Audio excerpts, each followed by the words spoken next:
Feelings. This is going to be related to my previous episode. I thought I had covered it all, but there's one thing that I didn't quite tackle that's related to the previous. The previous episode was called Reality Stings the Delusional. And I talk about thick skin versus thin skin. Then I figure, you know what? How do feelings play into this? And there's more than meets the eye. And because I only have less than 10 minutes or less to explain this, I'm going to keep it real short. So yeah, there's thin-skinned people and there's thick-skinned people.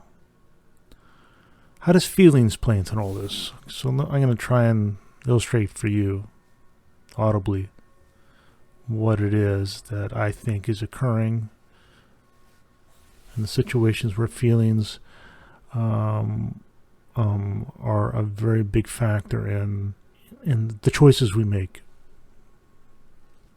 And I'll tell you exactly the choice here in words in a few minutes. When I say thin skin and thick skin, that's referring to vulnerability. So when change is occurring, are we vulnerable to that change? No. Okay, then you're fine. Yes? Well, then you're not fine.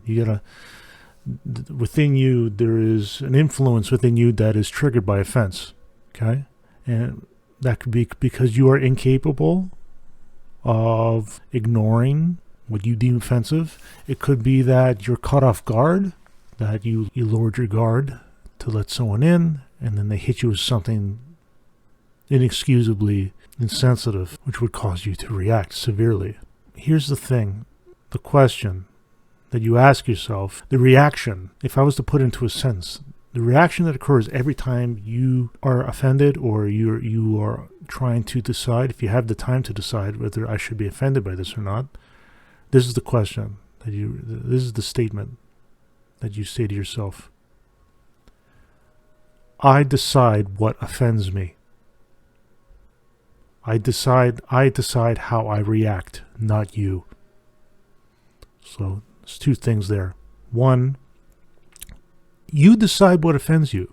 You decide what offends you. Right? You decide what offends you. This is my learnings from wearing thick skin. The best thing to do is just to not react and process. To not react and process. Don't get swept up in the moment where you feel it's necessary to react equally or greater than in order to extinguish whatever influence within you deems or chooses this change to be offensive. It's one of those things, no one's perfect.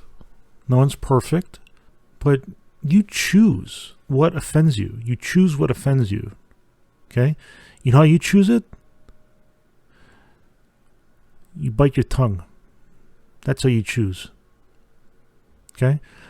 It may be impossible for you to explore rational approach to conflict, to have an irrational approach to conflict, but that's only because you're afraid to be vulnerable.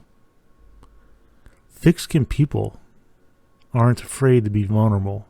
I'm not talking about people that put up walls and they don't let people in.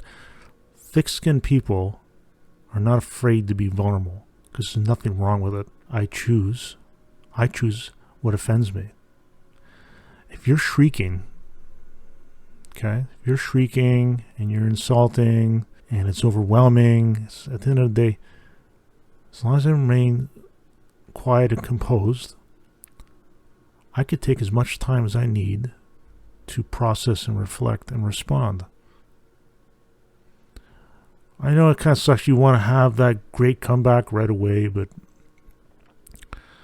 you're not showing growth. You're not showing maturity.